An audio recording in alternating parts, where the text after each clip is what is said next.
How's it going, boys? Johnny Superb here, and it's time for some more Superbian Grand Prix maps that I've created. And race number 2 is the Land Act Dam Circuit.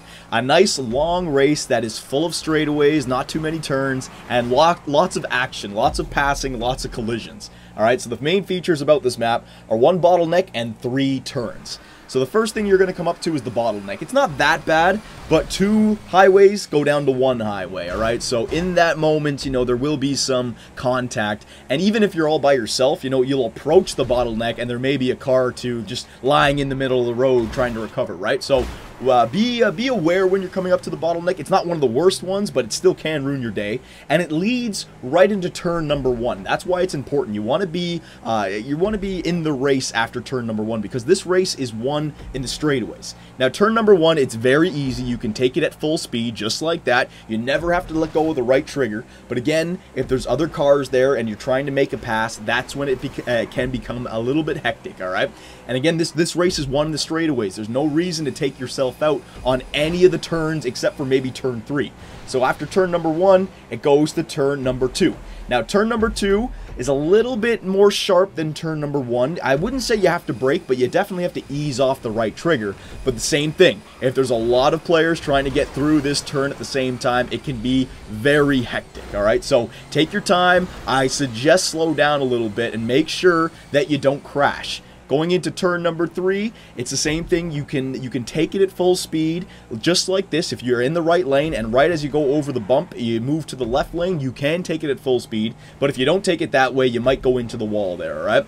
And if it's on the last lap, just like a lot of my races, you want to be just behind first or just behind second, and after you take the last turn, use the draft of the cars ahead of you to take the final straightaway, alright? So if I took turn number 3 there in first or second place, I wouldn't have got the finish line. So you want to use that draft after the turns. But again, this whole race is about the straightaways. Look at the pack right here. This is after the beginning.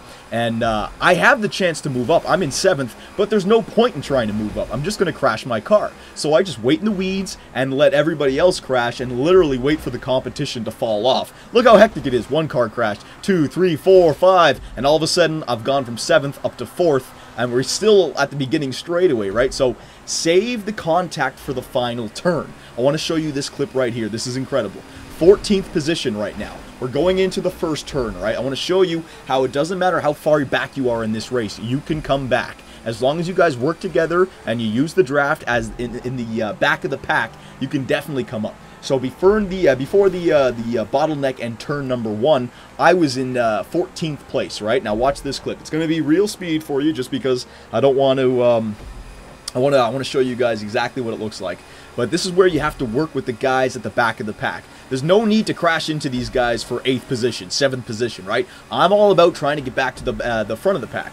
And look, I was in 14th, and if you use the draft and you don't crash people, you try not to hit people, you keep that top speed up, and before turn number 2, there's still plenty of the race, I'm up to 1st place, alright? So stay on track, don't crash, and after turn number 3 on the last lap, that's when you can get a little bit of physical and try to take that final checkpoint. But there's no point in trying to do it until turn number 3 after it, alright? So there you go, there's the Land Act Dam. If anyone wants to know, on the map, it's right there, alright? It surrounds the Land Act Dam, and if you want to play with us on GTA 5, follow me on Twitter. There's a link in the description so you can take part in the Superbian Grand Prix.